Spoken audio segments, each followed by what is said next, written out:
Hello there and welcome. Tonight, let me gently take your hand and lead you into the quiet shadows of the past, where kings wore crowns heavier than the world could see, and each heartbeat echoed behind castle walls, draped in both velvet and fear. Let your mind soften, your breath slow, and let yourself drift into this delicate tale from another age. A story of majesty and madness, of thrones carved in iron and sorrow. So tuck yourself in, settle into stillness, and let us begin. Once, far across the cobbled roads of time, beyond the veil of parchment and dust, there lived a boy named Elfric, a child born not from love nor luck, but from duty. He would be king one day, and even in his earliest cradle his fate was sealed. But no lullaby soothed his nights, no mother held him long, no father smiled just to see him breathe. Instead, his days began in silence. In a stone chamber, flickering with torchlight, he was taught how to hold a spoon with dignity before he learned to laugh. His steps were not his own. They were measured, rehearsed, whispered about by tutors who looked at him like a ledger's line, a line that must balance the kingdom one day. He must learn obedience before language, they'd say. He must not cry too loudly, not dream too wildly. Elfric's earliest memories were of watching others bow to him and never quite understanding why. They bowed with fear in their eyes, not fondness. Even the nursemaids who warmed his milk would not meet his gaze too long. There was a power in his blood that made grown men uneasy. The crown was not just an object, it was an expectation, a prophecy, a burden of generations that hardened like ice around the soul. By age 5, Elfric's toys were miniature swords carved from oak, and his bedtime stories were battle records. By age 7, he was summoned not to play, but to witness punishments carried out in his name. A thief's hand cut off, a traitor lashed until his voice cracked. The boy must understand justice, they'd say. But justice in that echoing stone yard looked more like vengeance, and the boy's hands, soft and trembling, would ball into fists under his embroidered sleeves. He was never allowed to run.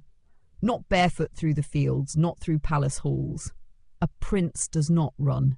A prince walks with the weight of a kingdom behind each step. That's what they told him. Even when he was breathless, aching to chase a butterfly that landed on the edge of his silver cup, he held still. His soul screamed for motion, but his body obeyed, always obeyed. The walls of the palace were tall and tight, dressed in tapestries that hid their coldness. But no tapestry could warm his solitude. Friends? There were none. Children of noble blood were kept away, too dangerous. Servants' children? Not permitted. Even animals were considered too unpredictable for the presence of a future king. And so Elfric grew in silence. He whispered secrets to himself, invented characters in the cracks of the stone ceiling. Sometimes when alone, he'd press his ear to the cold wall and pretend he could hear the world beyond it. A stream. A bird. A wind that didn't smell like oil and parchment. Then came the tutors. Stern, bearded men who smelled of dust and ink, who taught him the languages of diplomacy before the language of emotion. "How do you feel?" he once asked. "That is not important," the tutor replied. "You must learn what others feel and how to shape those feelings to your will." So he did. He learned to read a twitch in the jaw, a flick of the eye, the cadence of hesitation. He became fluent in the unspoken language of lies and loyalty. But inside, something began to quiet. A soft, dreaming part of him. The part that once imagined running barefoot started to grow dimmer, quieter, thinner, like breath on cold glass. His father, King Theodoric, was not cruel in the usual way. He did not scream. He did not strike. But his silence could cut the air like a blade. He was the type of man whose presence swallowed rooms whole. And when Elfric stood beside him, he felt invisible, or worse, ornamental. Their interactions were brief, lessons in posture, lessons in power. Lessons in how a monarch must never be loved too much, lest he become too human. On his 10th name day, Elfric was gifted a sword, real steel, not practice wood. It was heavy. He could barely lift it, but they cheered, they smiled, they clapped his back and said, "A man now! A king in the making." And that night, alone in his chambers, he wept into his pillow. Not because the sword was heavy, but because it meant they expected him to kill someday. To command others to die, to become like his father, hard, cold, untouchable. At 12, the tutors shifted from Latin and law to military strategy. He learned how to move men across maps like game pieces. He memorized how long a man could march before breaking, how many bushels of grain fed 1,000 soldiers, how many broken bones a body could suffer before it stopped mattering. The dreams he once had of perhaps becoming a painter or a traveller or simply a boy with friends faded like morning mist. Then came his first war. He did not ride in it, not yet, but he was made to watch. A viewing platform was built for him above the battlefield, and there, in the damp grey air of spring, he saw men scream and bleed and fall in his name. His banner flew above the carnage, gold lion on crimson, and he wanted to tear it down with his bare hands. Later they praised him, said his calm presence inspired the soldiers.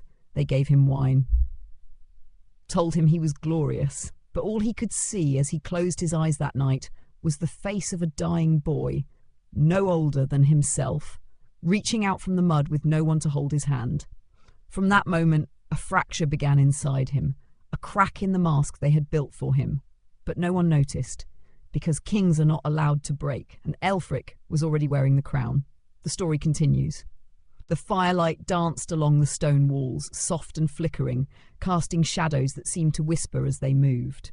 Ælfric sat quietly, older now, no longer a child, but not yet a man. 15 winters had passed since his birth, and with each one the silence around him had grown heavier, thicker, like a velvet shroud, the kind that muffled not just sound, but feeling. His crown was still ceremonial, worn only for feast days and processions. But in the eyes of the court, he was already king in all but name. Theodric, his father, had grown sickly. The hushed rumours of his failing breath coiled like mist through the corridors, whispers of coughing fits, of blood on handkerchiefs, of nights spent hunched over maps he could no longer see clearly. And so the boy king found himself in meetings more often, sitting taller, listening longer, weighing words with the gravity of someone who knew their consequences. Every nod of his head, every pause before he spoke, it mattered. It moved lives like chess pieces across the board of the realm. But inside, Ælfric felt like he was standing on thin ice, a boy in grown man's boots, echoing the words of advisors, mimicking the mannerisms of monarchs. And yet, none of it ever felt real. What did feel real was the cold, the kind that crept into his bones no matter how many cloaks he wore. It was not the chill of winter, but the chill of isolation, of being watched, weighed, judged, and never truly known. One evening, as the wind howled through the castle towers, Ælfric found himself alone in the old chapel. It was a place few visited anymore. Dust lay thick on the stone pews, and cobwebs curled like lace in the corners. A single candle flickered on the altar. Its light barely reached the stained glass windows high above. He walked the aisle slowly, footsteps echoing in the empty hall, until he reached the dais. There he knelt, not in prayer. He no longer knew what to pray for. He knelt because he needed to feel the ground beneath him, because kneeling was the only position that ever felt honest. He spoke aloud, not to God but to the quiet. "Will I be like him?" he whispered. "Will I become stone too?" No answer came, only the soft creak of old wood and the distant groan of the wind. Behind him, the door creaked. A servant boy, barely older than Ælfric, had come to fetch him. The king had summoned his heir. Ælfric stood, smoothing the front of his tunic, and followed the boy in silence. He found his father in the solar, slouched in a high-backed chair, pale and tired. The fire crackled low. Theodric's once commanding eyes were sunken, but sharp still, sharp enough to pin Ælfric in place with a single glance. "Sit," the old king rasped. Ælfric did. There was no warmth in this exchange, no fatherly affection, just a sense of duty passing through the air like a sword changing hands. "You will attend the council tomorrow," Theodric said, voice brittle but certain. "Not as an observer, but as Prince Regent." Ælfric's breath caught, but he did not show it. He simply nodded as he had been trained. "War is coming again," the king continued. "Borders bend like reeds, nobles murmur, they must be shown the spine of the crown." "I understand," Ælfric said, though he did not. Theodric's gaze lingered, then softened, just for a moment. "A king," he said slowly, "is a man who loses everything and keeps walking." There was a silence then, deeper than before, and Ælfric realised that was the closest thing to love he would ever receive from his father. When he returned to his chambers that night, he did not sleep. He stared out the narrow window as snow began to fall, soft and slow. Each flake shimmered in the moonlight, delicate, silent, free. And he wondered What might his life have been if he'd been born a commoner? Would he have known laughter without consequences? Would he have run barefoot in the woods? Would he have ever dared to love? But there was no room for such thoughts now. The council awaited. The next morning he dressed in his father's colours, deep crimson, trimmed with wolf-grey fur. His hair was pulled back, a thin circlet placed upon his brow. Not yet the full crown, but a promise of it, a threat, a symbol. As he entered the council chamber, every eye turned to him, some with scepticism, some with fear, some with greed, barely hidden behind courtesy. The air was heavy with expectation. Elfric took his seat at the head of the table. He placed his hands calmly on the polished oak, and though his heart thundered beneath his robes, his voice was steady when he spoke. "Let us begin." And so they did. Hours of reports, disputes, proposed alliances, whispers of rebellion in the western reaches, trade faltering in the port cities, a noble family demanding recompense for a daughter wronged.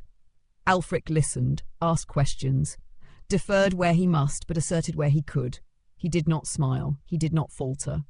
But as the candles burned low and the room emptied, he remained seated, staring at the table long after the last lord had gone.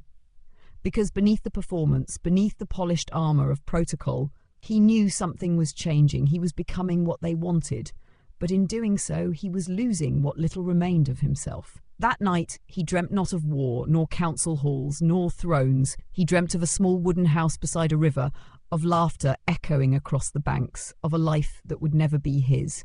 And somewhere in the dream, someone called his name, softly, gently, like it meant something more than power.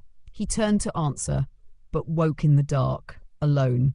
And still a prince. The story continues. The morning light seeped through the stained glass windows in pale streaks of blue and gold, casting soft shapes onto the cold stone floors of the keep. Elfric sat by the hearth, a letter unopened in his hand. The seal bore the emblem of a northern duchy, a raven in flight, and the wax was still warm, as though hurriedly delivered. He hadn't yet broken it. The room was quiet, too quiet, even the fire barely cracked. The only sound was the distant clink of steel from the courtyard below, where the soldiers trained, swinging wooden swords in stiff morning air. His thoughts, however, were far from drills and banners. He'd been dreaming again, not of peace, but of mirrors. In the dream he stood before a great one, tall and crowned with silver vines, but when he looked into it, he did not see himself. He saw a stranger, hollow-eyed, smiling a smile that didn't belong. And behind that smile was nothing, no warmth, no sorrow, no soul. He had awoken gasping, his throat dry, his palms damp with sweat. Now, in the stillness of his chamber, the dream clung to him like mist. The letter trembled slightly in his hand, not from fear, but from something quieter, fatigue perhaps, or the slow creeping weight of what it meant to be responsible for everything, and yet powerless in the ways that truly mattered. Finally, with a deep breath, he cracked the seal. It was from Lady Aenora, Duchess of Reldrith, a land wild with pine and snow and long suspected of harbouring quiet rebellion. Her words, though polished in courtly language, pulsed with subtext. "My Lord Prince, the snows here are heavy this year, and our harvest was poor. Wolves have begun to descend from the high woods, and many villages now huddle close for warmth and safety. I write not to trouble your thoughts, but to invite your presence to our winter festival. Your eyes upon our people would bring them comfort. Your voice in our halls would echo like a promise of peace. Should you find the time, I would be honoured to receive you." A request, veiled in poetry. But behind the rhythm of the words was urgency. She was calling him north, not for ceremony, but to be seen, to quell rumours, to still unrest, to plant a flag in soil that was beginning to shift. Elfric folded the letter carefully, thoughtfully. He'd never been to the north. Not truly. He had read about its hills, its people, its myths, of the forest spirits the old women still whispered about, of the stone circles said to hum at dusk, of the raven banners that had once defied the crown generations ago. There was danger there, yes, but also freedom. Not for him, but perhaps the illusion of it. A few days beyond the iron rhythm of court, a chance to see the faces of real people, not just masks. He summoned his steward. "Prepare a small retinue," he said. "We ride at dawn." The journey took nearly a week. through valleys ribboned with ice, across rivers half frozen, past towns where children peeked shyly from behind shutters and elders bowed with hesitant reverence, and as they moved further north, the forests thickened. The trees grew older, their trunks twisted and gnarled, their branches heavy with snow and silence. The road narrowed, the sky lowered, and something in Elfric softened. There were no courtiers here, no velvet lies, only wind and breath and the steady rhythm of hooves on hardened earth. When they arrived at Reldrith Hall, an ancient stronghold of grey stone nestled between mountains, they were welcomed not with trumpets, but with lanterns and warm broth, and the quiet song of hearth fires crackling behind worn tapestries. Lady Enora greeted him with grace, her silver hair braided with pine needles, her eyes sharp and watching. "You honour us, my prince," she said, bowing. "I hope," Elfric replied gently, "to be more than just a shadow on your wall." That night the hall was filled with music, simple instruments, flutes carved from bone, drums skinned with deer hide. The people danced, not for spectacle but for joy. Their boots pounded the stone in rhythm, their laughter rang clear. Elfric watched from the high seat, but he did not feel high above. He felt curious. When a young girl offered him a ribbon to tie around his wrist, "For luck," she said, he did not refuse. When a widow placed a cup of elderberry wine in his hand and toasted to hearts that still beat, he drank. And when the music swelled into something wilder, something older than courts and crowns, he felt his foot tapping, just once. But it tapped. Later, when the fires burned low and the guests retired, Elfric wandered the empty hall alone. The air was thick with the smell of wood smoke and wool. He traced his fingers along a carving on the wall, a scene of an ancient king holding a staff instead of a sword. Beneath it, a line etched in old tongue, "He who listens may yet lead." Elfric stood for a long time, repeating the words in his mind. He slept that night not in a royal chamber, but in a simple room overlooking the forest. The wind outside hummed softly like a lullaby, and for the first time in months, perhaps years, he dreamed not of mirrors, but of birds in flight, free, unburdened, and soaring. The story continues. The morning mist clung to the treetops like a veil, soft and silver. From the narrow balcony outside his chamber, Elfric watched the sun struggle to rise through the haze. The forest below shimmered in the pale light, its canopy still dusted with snow. Somewhere in the distance, a raven called out, long and low, its cry echoing like a question left unanswered. The northern air was crisper than any he'd known. It cleared his lungs with every breath, and left behind a silence so complete it seemed the world held its breath along with him. He did not miss the castle, not its chambers lined with ceremony, nor the echoing emptiness of its halls. Here, in this cold and quiet place, he felt the strange sensation of being small again, and in that smallness, safe. Lady Enora joined him soon after. She moved with a grace born not of polish, but of certainty. The kind of certainty that came from weathering many winters and walking barefoot on stone long enough to stop noticing the cold. "You look more rested," she said simply. "I dreamed," he replied, "and remembered it." Was it a good dream? He thought for a moment. It didn't have to be. It was mine. They stood in silence for a while, watching as the light crept over the valley. "There's a place," she said finally, "not far from here. We call it the Hollow Circle. Old stones, older than the realm. The villagers believe it holds answers." "To what questions?" Elfric asked. "To the ones no one dares say aloud." He turned to her. "Will you take me?" She hesitated, then nodded. They left the hall by noon, with only 2 guards trailing discreetly behind. The path twisted through dense woods, roots curling like ancient fingers across the trail. Snow gave way to moss, and the air smelled of pine and memory. It was nearly dusk when they arrived. The Hollow Circle stood in a clearing veiled by fog. 13 standing stones, each worn and weathered, some cracked down the middle, others leaning gently like tired elders. They formed a ring around a shallow dip in the earth where the grass grew darker and thicker, untouched by season or sun. The place hummed, not loudly, not like a sound exactly, but like a feeling, a gentle thrum beneath the skin, like the beat of a heart not quite your own. Elfric stepped into the circle, his boots sinking slightly into the soft ground. The fog seemed to close in behind him. The air grew heavier, quieter. He did not speak. Neither did Lady Enora. There were no words for this. He walked among the stones slowly, fingertips trailing against the cold surfaces. Each one seemed different, one jagged, one smooth, one marked with symbols worn so thin they were barely there. And in the centre of the circle, he stopped. He closed his eyes, let the silence rise, let the tension in his shoulders fall away. In that stillness, a memory returned, unbidden, vivid. He was a child again, barefoot in a hidden hallway behind the castle's chapel, where the air was always a little warmer and the light always dim. He had once hidden there, trembling after refusing to strike another boy during sword training. His father had called it weakness, but in that moment, hidden and afraid, he had felt something else.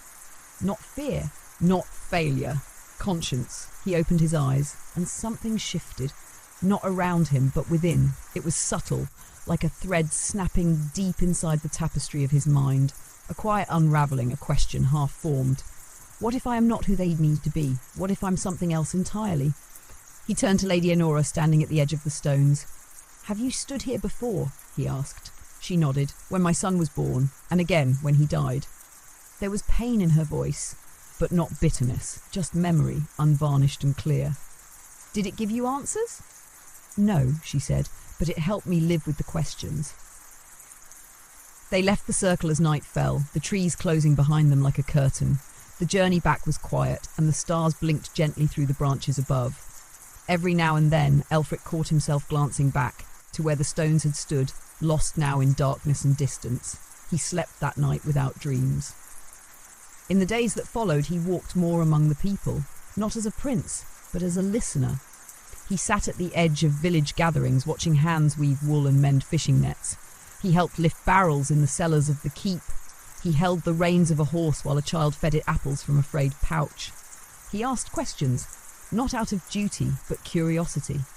And the people, surprised at first, began to answer, softly, cautiously, but honestly.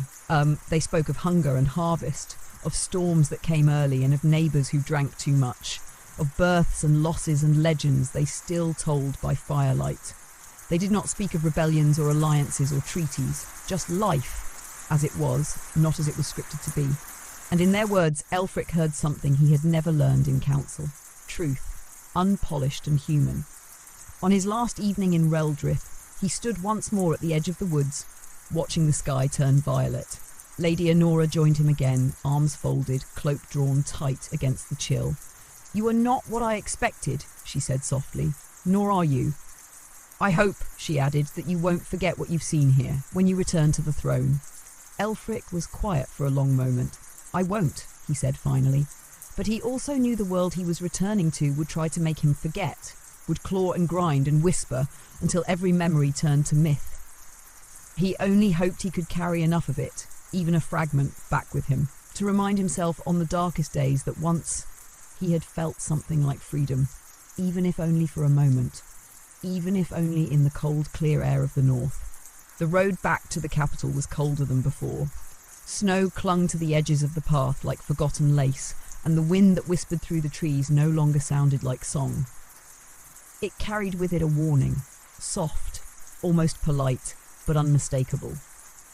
Elfric rode in silence at the head of his retinue, his eyes fixed not on the horizon, but on the thoughts that wandered restlessly behind them. The northern wind had a way of staying in the bones. It didn't leave easily. Behind him, the woods of Reldrith faded into memory, swallowed by hills and time. The stone circle, the firelight on villagers' faces, the echo of laughter that wasn't practiced. All of it now, a kind of dream he feared might already be slipping away. By the fourth night, the castle's outer towers appeared silhouetted against a grey sky. Familiar. Immense. Indifferent. The gates opened without fanfare. No music greeted him. Only the solemn nods of armoured guards and the low murmur of servants, adjusting their pace. He was home, but it did not feel like home. Inside, the warmth returned, not the warmth of comfort, but of obligation. The hearths blazed in every corridor, but they gave no joy. The walls, clean and adorned, had grown narrower somehow, the ceilings heavier, the corridors longer and more hollow. By morning, Elfric was summoned. Not to his father, for Theodric no longer left his bed, but to the Chamberlain's study, where the air always smelled of dust, parchment and secrets. The Chamberlain, Lord Braven, bowed his head respectfully. His face, like old leather, had seen 5 reigns begin to end in fire. "My lord," Braven began, "the king's condition worsens. The physicians say weeks, perhaps days." Elfric nodded. He had known. The silence in the halls had already spoken the truth. "There are other matters," Braven continued, unrolling a scroll across the table.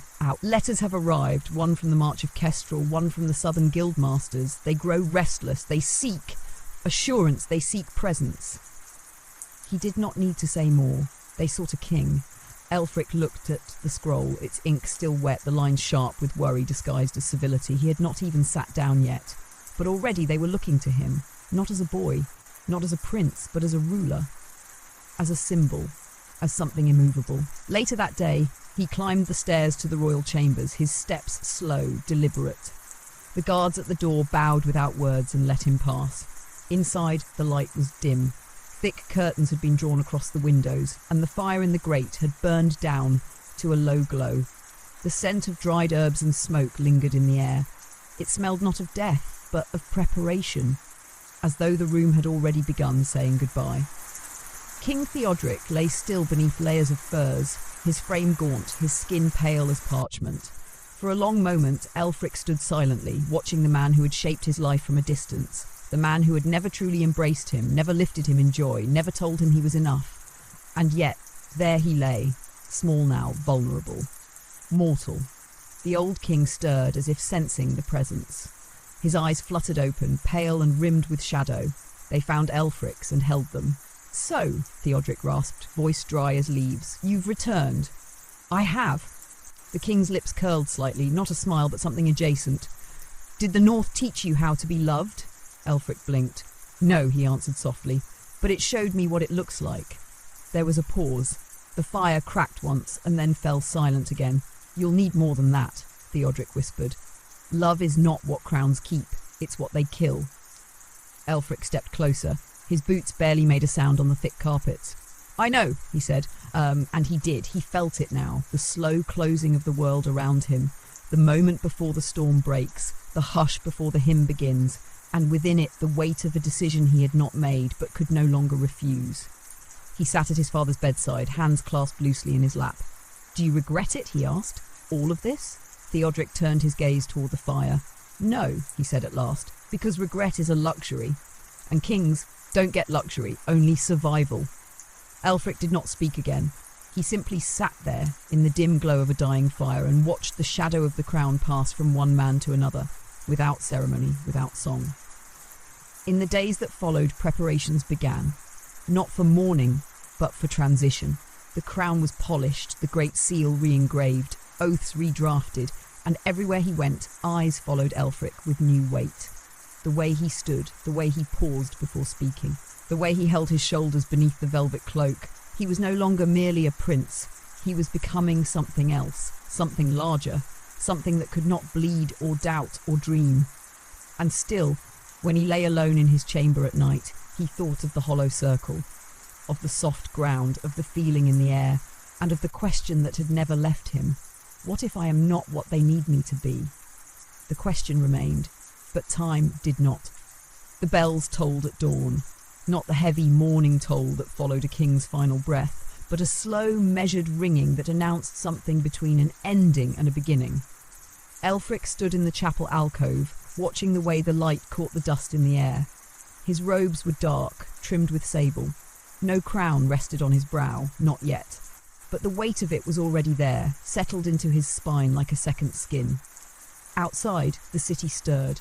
Shops opened slowly, shutters creaked as they were drawn back. People stepped into the streets in silence, as though they too felt the shift in the air. A tremor barely perceptible, yet unmistakable. Word had spread quietly through the capital. The king no longer rose from his bed. And the prince, though still uncoronated, had begun to issue decrees. It had begun. The ceremonies would take weeks. The advisors needed time to gather. Banners needed stitching. Oaths needed to be written for new lips. But power does not wait for parchment. It moves silently, like water. And it had already begun pooling around Elfric. The hall where council meetings were held had changed subtly. The chairs were drawn ever so slightly toward him. The courtiers' tones had softened, their eyes more calculating. Some bowed lower, others lingered near, hoping to be noticed. And through it all, Elfric remained still, not because he felt calm, but because he knew the stillness unnerved them more than rage ever could. He had begun to understand something vital. Power is not taken by shouting. It is taken by watching, by knowing when not to speak, by allowing others to reveal their fears with every word they do say. In that, at least, he was his father's son. But within him, something resisted the full transformation. He still remembered the way the villagers of Reldrith looked at him, not like a god draped in velvet, but like a man who could choose to listen or not. He still remembered the laughter, unguarded and real, that echoed across the stones. And most of all, he remembered the silence of the hollow circle, where no one demanded anything of him except presence. Those memories burned quietly behind his eyes. One afternoon, as he walked through the private garden his mother once tended, now overgrown and forgotten, he paused by a dead rosebush. Its thorns were still sharp, its leaves brittle. He had no memories of her voice, only faint recollections, the scent of lavender, the way her fingers traced the edge of a lullaby on his cheek once when he was ill. She had died when he was 4, taken by a fever that moved faster than prayer. Some said the king had not mourned her. Others said he had mourned in silence, as he did everything else. Elfric had asked once when he was 7 what she was like. The nursemaid had looked startled, then sad. "Too kind," she whispered, "too kind for this place." Now as he stood among the broken stems, Elfric knelt, pulling a dried weed from the soil with bare hands. Dirt clung beneath his nails. He did not know why he did it, only that he needed to. That night a summons came. His father was slipping. The corridors were quiet as he made his way to the royal chambers. The guards stood like statues, their faces expressionless. A physician bowed low as Elfric entered, then backed out of the room without a word. Theodric lay still, his breathing shallow. The fire had been built high, but the warmth never seemed to reach the old king's skin. Elfric sat beside him again. No ceremony, no audience, just 2 men, one leaving, one arriving. Theodric's eyes opened faintly. They were clouded, but sharp enough. "You look taller," he murmured. Elfric gave a small smile. Maybe the room shrank. A rasp of amusement or pain escaped the king's lips. There was silence. Then, barely above a whisper, "You'll have to choose." Elfric leaned in. "Choose what?" Theodric's eyes closed, but his lips moved again. "Whether to be loved or obeyed." A pause. "You can't be both." Then his breath slowed and slowed again, until it stopped. No cry rang out. No great bell pealed. No trumpet broke the stillness. Only the soft hiss of the fire and the sound of wind pressing against the glass. Elfric remained seated for a long while, watching, waiting. Not for a sign, but for the truth of the moment to settle into his bones. When he finally stood, he didn't look back. The next morning, the realm woke to news spoken in whispers. The king was dead. Long live the king. But Elfric didn't feel like a king. He felt like a shadow caught in the mouth of a storm, moving forward, not because he wanted to, but because the world had closed behind him. He walked alone to the chapel, where a single candle burned on the altar. He did not kneel, he did not pray, he only stood there quietly, remembering a circle of ancient stones and the promise of questions that may never have answers, only choices and their consequences. The coronation was set for the new moon. Tradition dictated it. The beginning of a new reign must align with the waning sky, when the heavens emptied themselves and the world was made still, quiet, pure. It was meant to symbolize humility, they said. A king in darkness, rising into light, but Elfric knew better. There was no humility in ceremony, no purity in pageantry. The weeks before the coronation passed in a blur of fittings, rehearsals, and whispered rehearsals of vows already carved in stone. Artisans carved emblems into banners. Goldsmiths polished the royal seal until it gleamed like fire. Priests recited blessings, sharpening their voices like blades for the ritual day. Elfric attended every meeting, every audience, every negotiation that shaped what the first days of his rule would look like.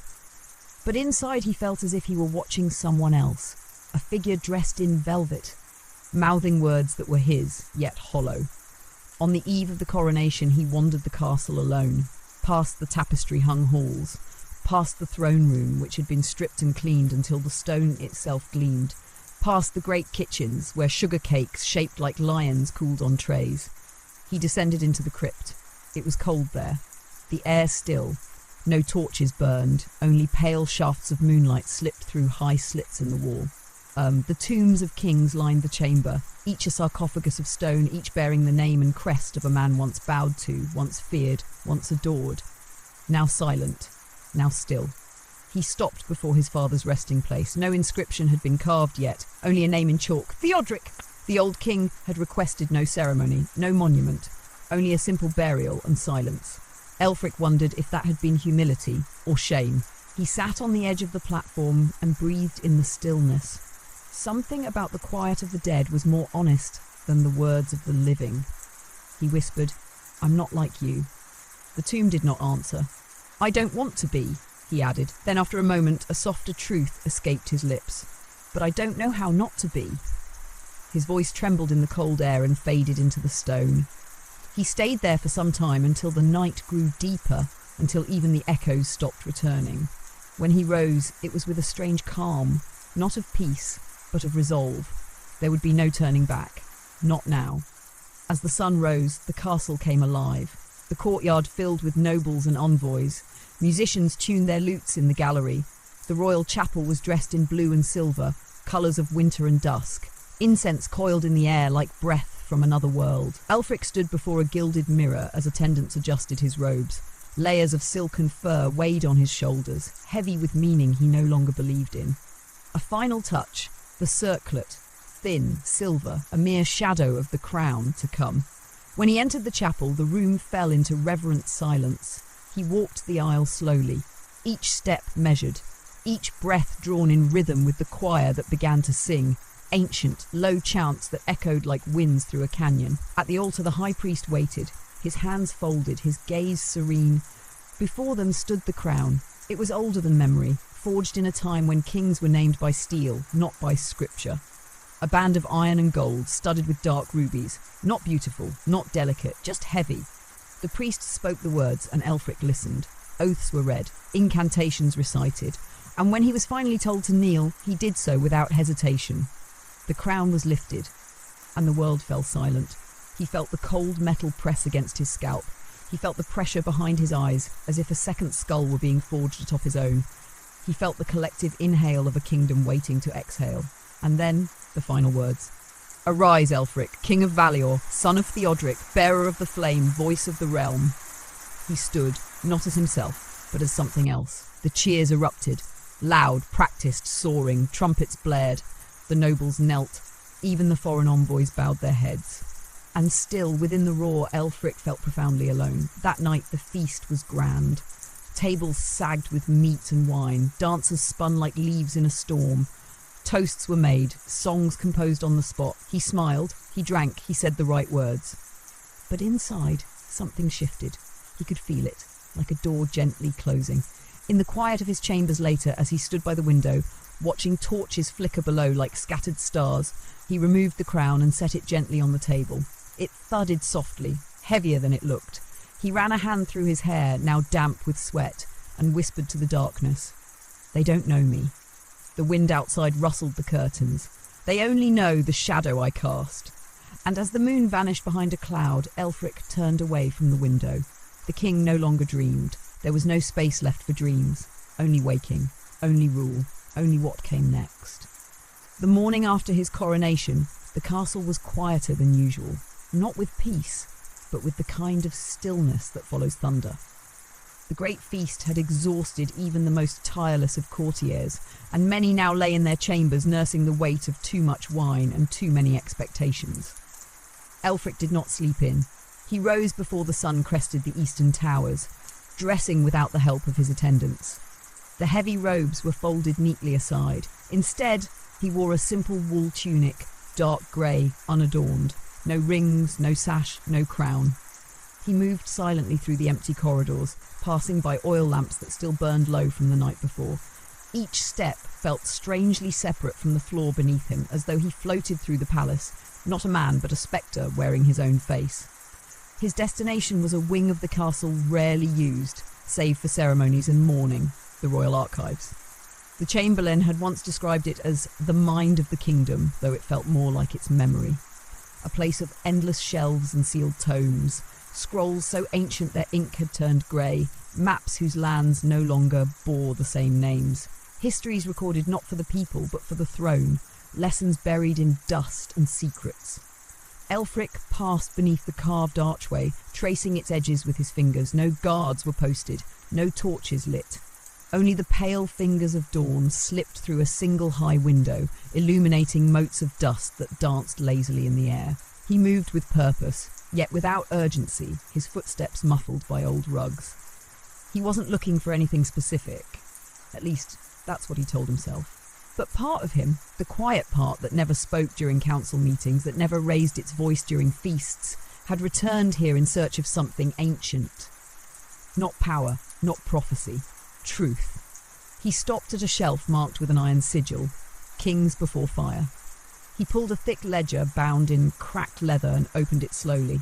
Inside were accounts of kings long erased from memory, men whose names no longer echoed in ballads, whose faces existed only in brittle sketches. Some were praised, most were not. And between the lines of bloodlines and battles, one thing became clear. Few were loved. Fewer still were remembered kindly, and yet all had ruled. All had worn the same crown. All had believed at least once that they might change the shape of the world. Elfric turned a page and paused. There, written in smaller script, barely legible, was a note beside a name he didn't recognise. King Renmar, third of his name. The note read, his people sang when he died, not for joy, not for grief, but because at last they could speak freely again. Elfric stared at the words, his eyes tracing them again and again. He closed the book.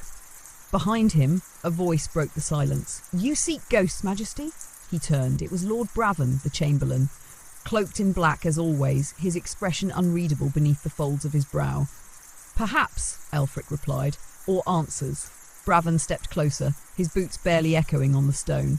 Answers are dangerous things, especially for kings. Most prefer certainty. I'm not most, Elfric said quietly. Braven studied him for a long moment. No, he agreed, you are not.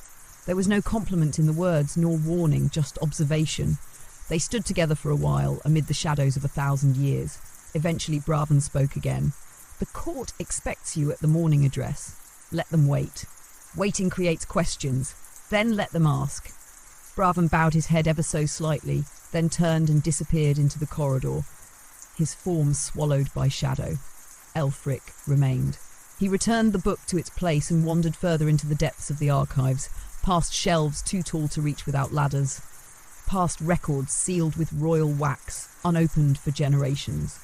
He found a table and sat, and for hours he read, about famines hidden by false reports, about peace treaties brokered with threats, about kings who imprisoned their own blood to silence opposition, about alliances bought with marriage, then discarded like rotting fruit. Each word tightened the knot in his chest. By midday, he closed the final scroll, leaned back in the chair and looked up into the stillness above. So this was what it meant to inherit a throne. Not just its power, but its past, its rot, its rust, its sins. He rose, eyes darker now with thought, and made his way back through the silent corridors. As he passed beneath the arch again, he placed a hand on its stone, warm now from the rising sun. And he whispered, just once, to no one, I see it now, not as resignation, not as defeat, but as clarity. For only by knowing the weight of the past could he hope to carry it forward, and perhaps change its shape. Even if no one sang when he died, even if they forgot his name, he would not be like the others. He would not rule in silence, not anymore. The days that followed unfolded with a strange, sharpened clarity. Now that the crown truly sat upon his head, Elfric found that every breath he drew carried meaning. Every movement echoed louder than intended. A glance, or the choice of words, all were interpreted, whispered about, woven into stories before he had even left the room. The courtiers circled him like crows, elegant in their plumage, hungry behind their smiles. And yet, amidst it all, he felt curiously still. Not calm, not content, but anchored, as though something heavy and unseen had settled in the hollow behind his heart and said, Here! Begin here! His first royal address took place in the Hall of Echoes, so named for the way sound carried through its columns, touching every ear, regardless of station. There before the assembled generals, guildmasters and emissaries, Elfric stood in robes of charcoal and silver, refusing the crimson of his father. The room hushed as he entered. Even the murmurs knew their place. He stood before the gathered lords, his hands empty, his crown absent. And when he spoke, his voice was low, not in uncertainty, but in intention. "I will not speak of legacy," he began, "because legacy is what men cling to when they fear change. Nor will I speak of strength, for true strength does not need announcement. I will speak only of vision and truth." A shift rippled through the room. He continued, "There are those among you who expected a puppet, a boy polished in etiquette, quiet in council, eager to appease the ones who held the reins before him. I will disappoint you." The words landed like stone in still water. He let them settle before he spoke again. This realm has worn too many masks. In the name of peace, we've permitted injustice. In the name of tradition, we've allowed rot. And in the name of strength, we've silenced the voices that might have healed us. No applause followed, only silence, watching. From this day forward, the court will be reformed. Advisors will be chosen not by birth, but by merit. Taxation will be reviewed, the prisons examined, the lands of the east and north, long neglected, will be heard. Now there was shifting, eyes glancing sideways, whispered calculations beginning. "I do not ask for loyalty, I ask for accountability, and if you fear this change, then perhaps you have reason to." He stepped back, his final words leaving the room like smoke. "This crown is not a shield, it is a burden, and I will not carry it blind." When he exited the hall, the silence was more telling than any cheer. Bravan was waiting in the corridor, his expression unreadable. "You've made enemies," he said.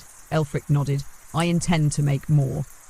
That night, in the privacy of his chamber, he removed his boots and walked barefoot across the cold stone floor. It grounded him. The bite of the stone reminded him he was still flesh, still fallible. He sat by the fire, staring into the flame, and thought not of war, nor alliances, nor legacy. He thought of the old woman in Reldrith who had sung a lullaby with no words, of the child who had tied a ribbon to his wrist, of the way the wind sounded when no one was listening. He thought of the kind of king he might have become had he never left the capital, and how close he still stood to that shadow. In the days that followed, the council shifted. 2 ancient lords resigned, citing declining health. One disappeared altogether, his estate seized and hushed. In their place came others, unfamiliar, untested. A former merchant with eyes like flint, a war widow who spoke plainly and listened more, a young healer whose ideas about disease made the nobles squirm. There were grumbles, protests couched in pleasantries, warnings delivered with smiles. But Elfric did not waver. He met with peasants who had never before seen a monarch. He walked through markets unannounced. He spoke to soldiers not as their king, but as a man trying to understand what it meant to be followed. And he listened, truly listened. It was not a grand revolution. No blood stained the marble halls, but something began to shift. A crack in the pattern, a breath drawn a little deeper, and in the corners of taverns and the quiet of farms, people began to say things they had never dared say before. Not because they were told to, but because someone, finally, had heard them. Elfric knew this was only the beginning. He had touched the surface of something vast and dangerous and necessary. And somewhere deep within him, the memory of the hollow circle pulsed like a heartbeat. Not as prophecy, but as reminder. That the oldest truths often live beneath the noise, and that to rule wisely, one must never stop listening. The rains returned in late spring. They swept across the capital in long, gentle waves, not fierce but insistent, soaking the cobbled streets until they glistened like mirrors. The rooftops wore slick crowns of moss and silver, and the rivers swelled quietly under the grey sky. It was the sort of rain that softened tempers, blurred the edges of anger, and invited silence rather than song. From the high window of his study, Elfric watched it fall, the rhythmic tapping against the glass steadying his breath. The fire behind him crackled with restrained life, not roaring, but warm enough to remind him that he had survived another winter. Another season of decisions, another cycle of wait and witness. In the week since his first address, the palace had changed in tone. Not visibly, not in ways that would catch a traveller's eye, but beneath the surface, in the way the servants walked with a little less fear, in the way the guards greeted each other in passing with quiet nods that suggested more than duty, in the way council meetings ended in questions, not declarations. Change had taken root, though not all were pleased. The noble houses had begun to respond. Some sent gifts, rare silks, carved obsidian, falcons bred in distant isles, veiled tokens of allegiance or warning, depending on how they were received. Others sent silence. No messages, no men, no acknowledgement. A silence louder than any protest. He did not trust the gifts. He trusted the silence less. Today, he was to receive Lord Hearthwyn of Ellen's Reach, a territory known more for its vineyards than its virtue. The Reach had long existed on the periphery of the Crown's influence, rich enough to survive independently, quiet enough to avoid notice. But Elfric had noticed. Their taxes had dwindled. Their levies, once strong, now returned fractured and thin. Their markets whispered rumours rather than goods. It was time to call them in. The rain had slowed to a drizzle when Hearthwyn arrived. He entered the chamber with deliberate ease, robes of deep emerald trailing behind him like a forest shadow. His beard was meticulously trimmed and his voice smooth as oil. "Your Majesty," he said, bowing with the precision of a man who knew exactly how deep was appropriate, and no deeper. Elfric gestured to the seat across from him. "I trust your journey was not unpleasant," Hearthwyn smiled. "The rain was kind and the roads less so, but I'm here." They spoke first of nothing, of vineyards, of the late frost, of a poet from the west who had written verses about crows in love. Then, without preamble, Elfric spoke. "Your tax collectors have not returned full accounts in 3 seasons." A pause. Hearthwyn's smile did not fade. "Harvests have been unpredictable. Transport has become delicate."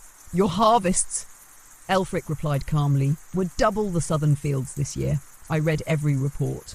The smile finally wavered, just slightly. "I trust," the Lord said softly, "that your Majesty understands the complexity of local governance. Autonomy has long been a strength of the Reach. Autonomy is not immunity." The words landed with more weight than volume, and Elfric did not blink. There was a silence, long, measured. Then Hearthwyn leaned forward, hands folded like a priest's. "You are not your father," he said quietly. "No," Elfric answered, "I'm not. And that," the Lord added, "is what makes men nervous." Elfric studied him. "I would rather they be uncertain than obedient for the wrong reasons." Another silence, this one colder. "I will expect the full accounts," the king said at last, "with names, figures and dates, delivered before the next moonrise."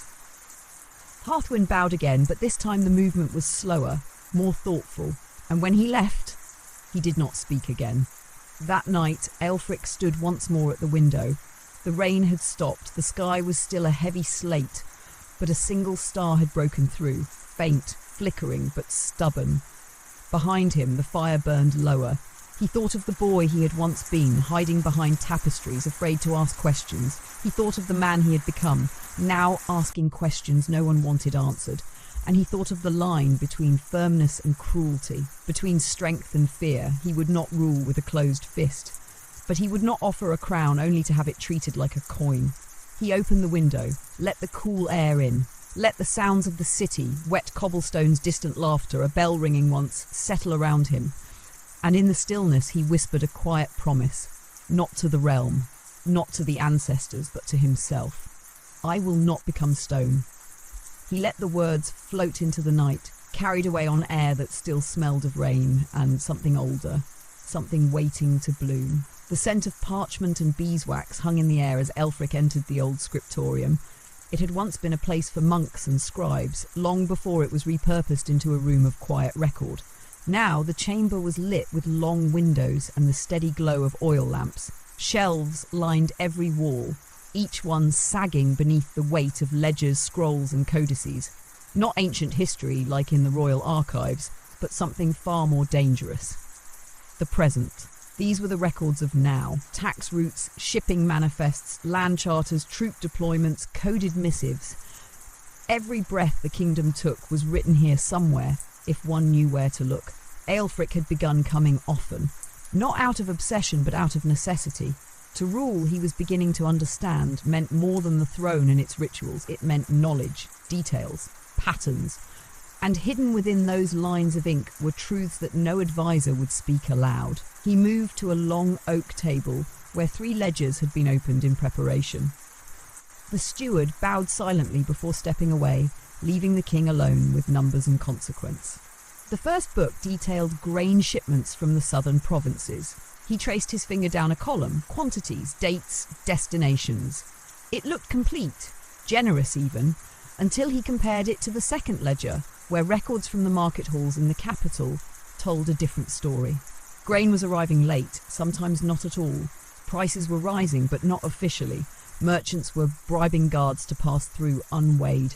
The system was bleeding slowly, invisibly, and no one had said a word. He sat for hours, flipping between entries, scribbling notes in the margins. His candle burned lower. His tea grew cold. He didn't notice. At some point near dusk, a quiet knock stirred him. It was Sir Edron, captain of the city guard, and one of the few who spoke plainly to him. "You'll go blind in this light," Idrun said, stepping in. "I might learn more that way," Elfric replied without looking up. The guard chuckled. "Still reading ledgers? I thought kings preferred hunting." "I do hunt," Elfric said, closing the book softly, "but my prey uses ink instead of claws." Idrun nodded, his expression sobering. "There's unrest brewing in the lower quarter," he said. "Not riots, not yet, but hunger is turning to anger." Elfric rubbed his temples. "I saw the shortage," he murmured. You see them on paper?" Idrun replied. "I see them in children's eyes." That sentence struck deeper than it should have. Elfric stood slowly, crossing to the window. From here, the city stretched out below, rooftops slick with mist, chimneys trailing smoke. Beyond the palace walls, beyond the merchant lanes and noble villas, the lower quarter crouched like a tired beast. He could not see their faces from here, only the haze of their lives. "I want to go there," he said quietly. Idrun turned. "Majesty? I want to walk those streets, without banners, without guards." The captain hesitated. "It's dangerous." "So is ruling from behind curtains." Idrun didn't argue. He only nodded slowly. "I'll make arrangements," he said. That night, cloaked in simple wool and shadow, Elfric slipped through a servant's passage with Idrun and 2 guards in plain clothes. No fanfare, no announcement, just quiet footsteps down narrow streets. The lower quarter greeted them with the smell of wet stone, smoke, and unwashed survival. The buildings leaned toward each other like gossiping elders. Laundry swayed between windows, candles flickered behind shutters, and people watched, not with reverence, not even with recognition. Just the kind of tired suspicion born from years of promises that arrived too late. Elfric moved slowly, listening. He passed a bakery where the bread was half the usual size, but twice the price. He passed a sick woman curled beneath a blanket in the gutter, her breath shallow, eyes closed. He passed a boy with no shoes, playing with a carved stick and humming a tune that sounded older than memory. No one bowed, no one cheered, but one old man, sitting on a step sharpening a dull knife, looked up as they passed and muttered, "The crown eats well." Elfric stopped.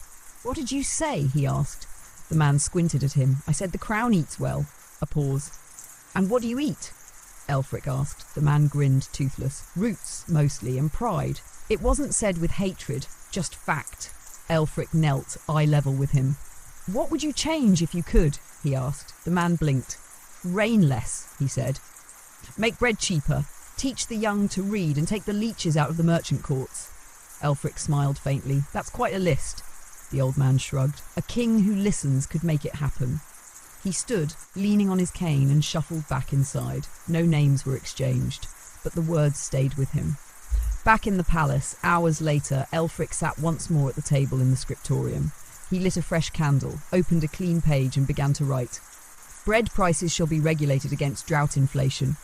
Merchant taxes adjusted. Grain storage inspected weekly." Each word was a promise, not carved in marble, but written in the quiet ink of resolve. It was near midsummer when the first letter arrived. Not written in the ink of courtly flattery, nor sealed with wax bearing the crest of the nobility. It was folded crudely, the parchment thin and uneven, and the writing within it was hurried, clumsy, but heartfelt. Elfric had found it slipped between the folds of a market ledger in his study, placed there by hands unknown. There was no signature, only the words, "My son coughs blood every night. The healer says it's from the mould in the roof. We cannot pay for his medicine. The landlord will not fix it. The temple says to pray. I have prayed. If you are king, then help him." He read it 3 times. not because he doubted the truth of it, but because he felt as though something had shifted after the first reading. A quiet rearranging within him, a sharpness at the edges of his breath. He didn't speak of the letter at council, didn't share it with Bravan. He folded it carefully, slid it into the inside of his tunic and kept it there, against his chest. That night he did not sleep. Instead, he walked the corridors of the palace alone. Halls lit with the soft glow of lanterns and the occasional gleam of moonlight through narrow windows. The silence of night in the castle was unlike the silence of the outer world. It was heavy with echo, but light with meaning. A silence born from absence, not peace. He ended his walk in the Tower of Petitions, a forgotten structure in the eastern wing, long unused except for ceremonial proclamations. Once it had been a place where commoners were allowed to speak their needs directly to the court. But over generations, it had become symbolic, ornamental, and eventually abandoned. Dust coated the wooden bench. The stained glass window bore a crack that ran from the figure of justice down to the hilt of her sword.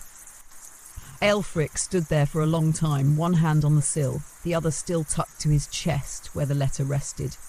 He made a decision then, one that would not be welcomed. The following morning he issued an order. The Tower of Petitions was to be reopened. Once a week, the doors would be unbarred. Anyone, noble or peasant, could come to speak directly before the king. No intermediaries, no gatekeepers. The council was swift to protest. "It will cause disorder," said Lord Merrin, his voice clipped. "It's beneath the dignity of the throne," added Lady Selva, fanning herself, though the room was cold. "They'll ask for things we cannot give," warned Bravan, more carefully. Aelfric listened. Let the voices rise and fall. Then he stood. "If I am to rule in their name, I must know their faces." The tower opened 3 days later. They came in slowly at first, unsure, sceptical, a boy with one hand who wanted work in the stables. A widow whose grain had been stolen by her cousin, aided by a crooked bailiff. An old soldier whose war pension had vanished into the hands of a corrupt clerk. Aelfric listened to each. He took no notes. He asked questions. He remembered their names. And word began to spread. By the second week, a line had formed before dawn. It curled around the eastern courtyard where dew still glistened on the stones. Mothers with babes swaddled in rags. Miners with soot on their cheeks. Bakers with burns on their wrists. Some came with anger. Some with shame. Some with hope so fragile it barely showed in their eyes. But they came, and Aelfric listened. Each time he left the tower, he returned to his chambers not in triumph, but in quiet weariness. The kind of tired that sits beneath the bones, the kind that reshapes how a man sees the world. He began issuing small writs of action, direct orders sealed with his hand, bypassing the channels that had long grown tangled with delay and self-interest. Fix this roof, return this land, arrest this official, send food here, summon this healer, restore this pension. He knew it wasn't sustainable, not forever. A kingdom could not be ruled by singular command. But it was a start. One evening, as he left the Tower of Petitions, a small girl approached him. She wore a threadbare cloak and held something wrapped in cloth. She bowed clumsily, then offered the bundle to him. "For you," she said, eyes wide. "Mama says kings don't get gifts, so I made one." He unfolded the cloth. Inside was a figure carved from soft wood, crude but careful. A man with a crown and kind eyes. Aelfric felt something rise in his chest, warm and painful. "What is his name?" he asked. The girl shrugged. "Yours, I guess, unless you don't want it." He knelt to her height. "I'll keep it," he said softly. "Thank you." She ran off, vanishing into the dusk. He held the carving in his hand for a long time afterward. Later, back in his chamber, he placed it on the edge of the window where the morning light would fall upon it. It was not regal, it was not refined, but it was real, and in its silent gaze, he saw not a symbol of power, but a reminder of purpose. The summer deepened, thick and slow. The days stretched longer, the sun rising high over Valior's stone towers, casting golden light across rooftops and courtyards. With the warmth came a kind of restless energy. The city stirred earlier, markets swelled with trade, and laughter echoed in the lower streets long after twilight. But within the palace, the air remained taut, still as water held too long in a shallow basin. The old rhythms of rule were being undone, and the ones who had danced to them for generations were beginning to feel the imbalance. Elfric had noticed it first in the small things. A steward who hesitated before speaking. A merchant's guildmaster who sent 2 envoys instead of 1, their messages layered with ambiguity. Courtiers who smiled too widely. Advisors who praised too quickly. They were watching him now, not with hope, but with caution.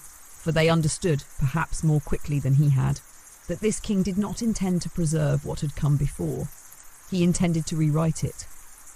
That morning he met with 2 of the kingdom's senior judges, men robed in violet, their faces lined not with age but with detachment.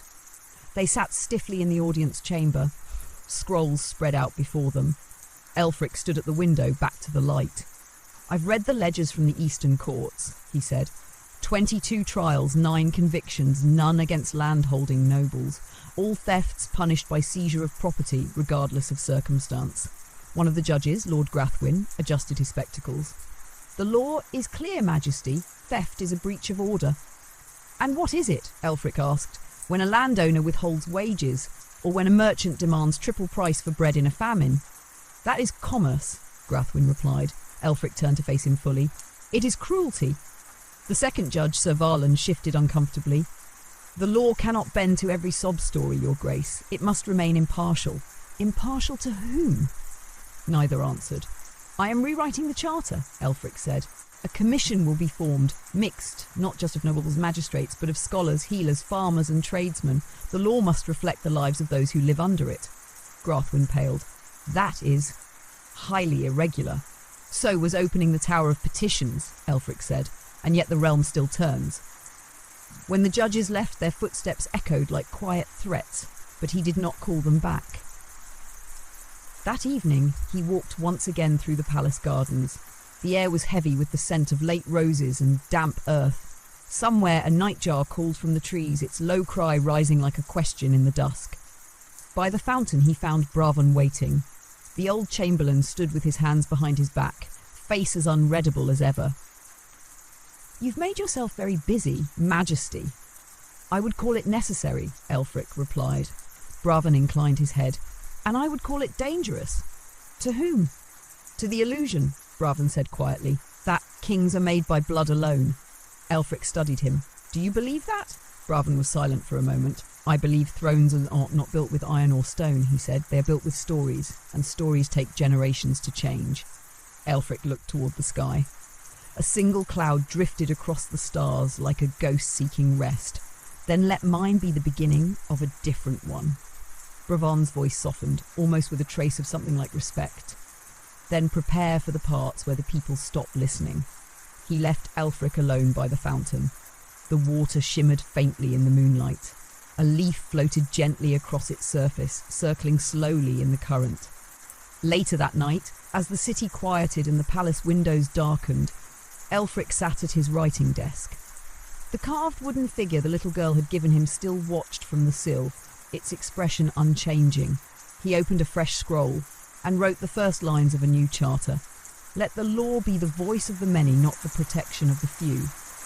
His hand trembled only slightly, not from fear, but from the weight of what might come. The first rumour came in the form of a whisper over a goblet of wine. Passed between 2 visiting lords in the south gallery, it slipped like smoke into the folds of court life. A vague phrase at first, nothing direct, nothing traceable. "The king surrounds himself with commoners." By the next week, it had bloomed like rot beneath polished marble. Courtiers spoke of it behind closed doors, their voices hushed but their eyes sharp.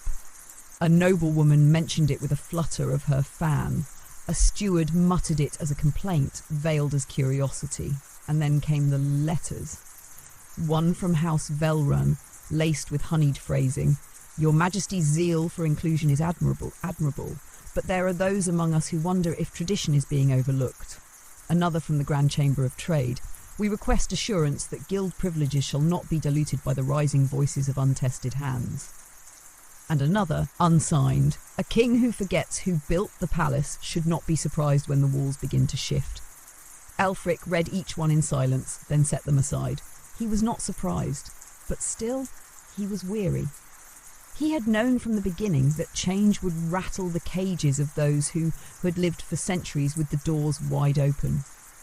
But knowing and feeling were two different burdens, and the more he pushed against the old bones of the realm, the more he heard them creak and groan, as if warning him not to wake the ghosts that lay beneath. One evening, he summoned 3 of his new advisors. They arrived without ceremony: Mistress Halday, the guildless grain merchant turned economics steward; Sir Rennick, the former soldier turned advocate for war widows; and Idris, a quiet scholar from the low quarter with ink-stained fingers and eyes like candlelight. They met in the smaller council chamber, a circular room without tapestries or thrones, just a round table, even in height, even in voice.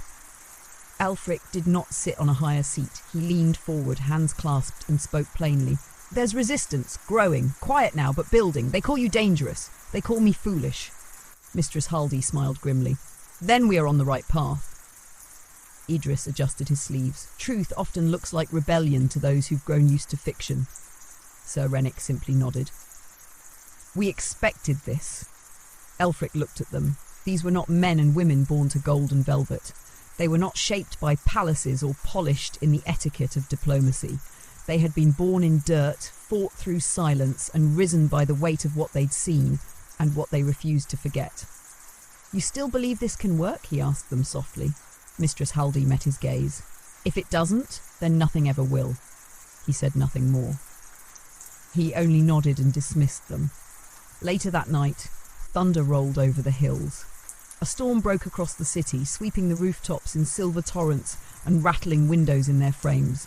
Rain poured down the stone walls like ink spilling over a forgotten manuscript. Ælfric stood at the threshold of his chamber, watching the sky fracture with lightning. He did not mind the storm. He had grown used to them, within and without. But what disturbed him that night was not the noise of thunder. It was the silence in the palace. The way footsteps seemed to retreat when he walked the halls. The way conversation stilled just before he entered a room. The way laughter, once cautious but free, now folded in on itself again, hesitant, suspicious, even among those who had praised him, even among those who had believed. It was not rebellion yet, but it was something worse in some ways. Doubt. Not loud, not dangerous, just persistent. And Ælfric knew that once it took root, it was difficult to unmake. In the weeks that followed, more letters came, some kind, some cruel, and one delivered by hand in ink smudged by nervous fingers. "They are gathering, not openly, but they are speaking about taking things back, about putting a name before yours. Be careful. Some thrones are not stolen, they are simply abandoned. No name, no signature. Just a single pressed flower tucked into the fold, a violet." Ælfric stared at it long after the note had been placed among his things. And for the first time in many months he did not sleep. Not because of fear, not because of regret, but because he could hear the echo now, faint but growing. The sound of doors beginning to close, the slow, careful turning of keys, the rustling of cloaks in corridors once loyal.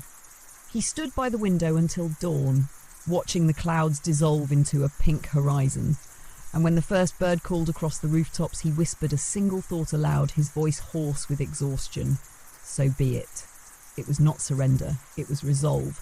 Not the kind that burned bright, but the kind that refused to go out. The sun broke over the eastern hills with a gentleness that betrayed the weight of the day ahead. Ælfric sat at the long table in the war room, though no war had yet been declared. Before him were maps, not of distant battlefields, but of his own realm. Territories marked with ink so dense it bled through the parchment. Trade routes, waterways, noble estates, supply chains, each one now carried a new significance, because they were shifting. Not the lands themselves, but the loyalties. He had felt it for weeks, the slow withdrawing of trust, the quiet refusal to carry out commands with the usual efficiency, the way riders took longer to return from certain provinces as though they waited for new instructions from someone not him. And then the name. It had first appeared in a hushed rumour from the west.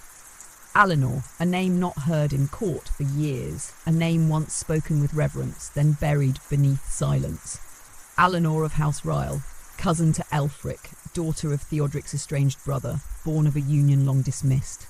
She had once lived within the palace walls, bright, clever, sharp-eyed, but after a bitter dispute over succession, her branch of the family had been cast out, politely, quietly, erased from ceremony, from celebration, from lineage. Elfric remembered her, barely, laughter like wind over glass, a gaze that could wound or warm in equal measure. She had been older, always watching, always weighing. Now she was watching again. He read the report from Lord Venn, Governor of the Western Valleys, twice. There had been a gathering at Stonevale, a feast under the guise of mourning. Alinor had spoken, not as a rebel, not yet, but as an alternative. She speaks of balance, the report read, of honouring tradition while acknowledging change. She does not name herself queen, but they call her that already. He closed the scroll and stared at the flickering candle beside him. This was not a coup, not yet. It was something older, subtler, a song being sung in kitchens and keeps alike, a longing not for war but for the comfort of a familiar order, for a monarch shaped in the image of memory, not possibility. Alinor offered them the illusion of both, grace and strength, past and present. She was not cruel, she was not loud, she was palatable, and that made her dangerous. He rose and walked to the narrow window, the stone cold beneath his palms. Below, the courtyard bustled with motion, carts wheeling in provisions, guards changing post, pages running messages with ribboned urgency. To them life continued, the wheel turned. But above that hum of motion he felt the imbalance growing, like a storm building at sea, not yet visible, but shifting the wind just so. Later that day he summoned Sir Idrun. The guard captain arrived promptly, boots damp with morning dew, eyes shadowed with too many sleepless nights. Elfric wasted no time. I need eyes in Stonevale, quiet ones who will listen more than they speak. Idrun nodded slowly. You suspect an uprising? No, Elfric said. I suspect an inheritance, one not granted but claimed. The captain folded his arms. She'll have support, if not in arms, then in hearts. That's the kind that spreads fastest. They stood in silence for a long moment. Then Idrun spoke, softer. Do you want her stopped or understood?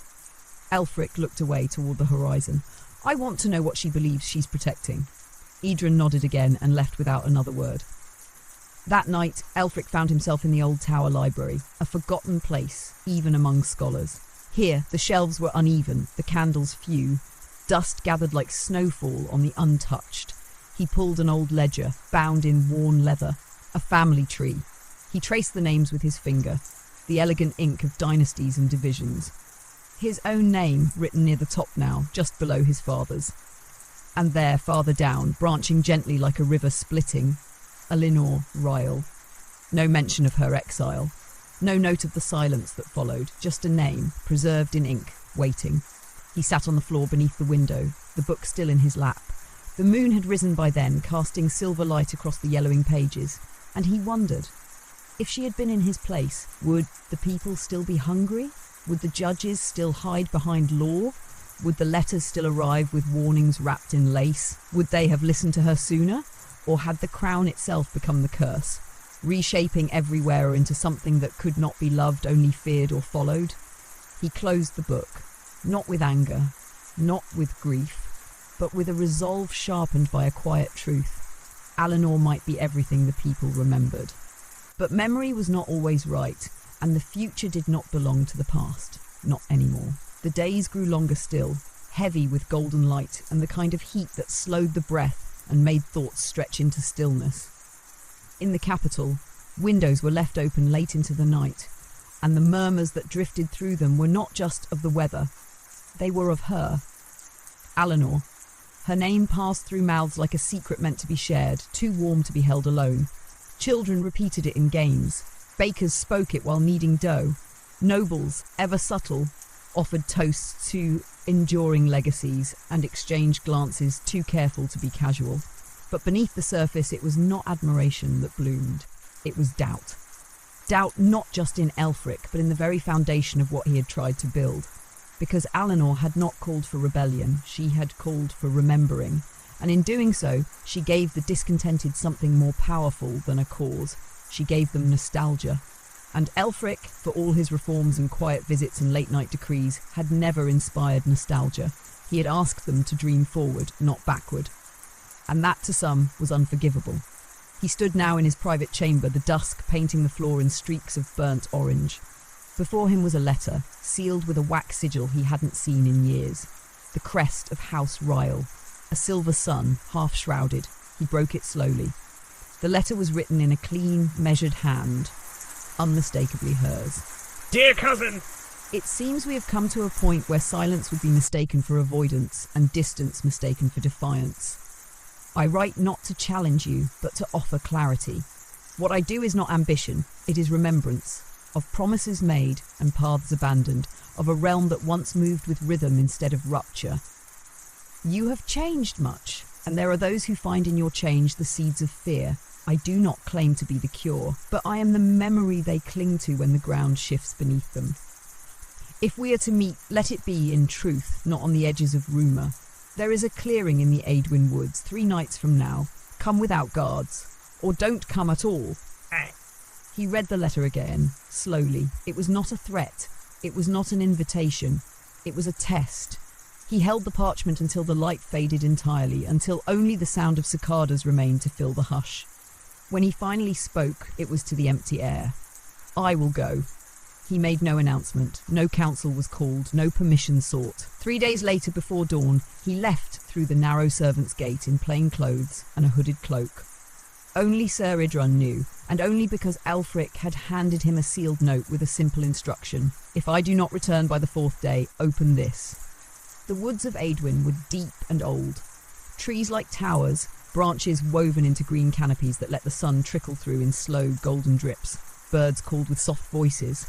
The underbrush breathed with every step. He walked alone, the silence neither hostile nor kind. Just there, ancient, waiting. And as the clearing emerged, a circle of wild grass, edged with stones, he saw her. Alinor stood with her back to him, cloaked in deep forest green. Her hair was longer than he remembered, threaded with silver at the temples. She did not turn as he approached, only when he stood within reach did she speak. I half expected a blade in my back. So did I, Aelfric replied quietly. She turned then, and their eyes met. 2 reflections, bent differently by time. You came, she said, as though it meant something more than agreement. I had to. She nodded. Sit. They sat, cross-legged in the grass like children, though neither felt young. For a time neither spoke. Then Alinor asked, Why did you take the crown? He was silent for a long moment. Because I thought I could change what it meant. She tilted her head. And have you? In parts, he said. But the crown changes you too, even when you resist. She watched him. And the people? What have they become under your change? Less afraid, he said, and more confused. Alinor smiled, not cruelly, but knowingly. They want stories, Aelfric. You've given them questions, he exhaled. Is that so terrible? It is, she said softly, if they no longer know how to answer. The wind stirred through the grass. Aelfric looked up. Why now? Why return? Because they called me, she said.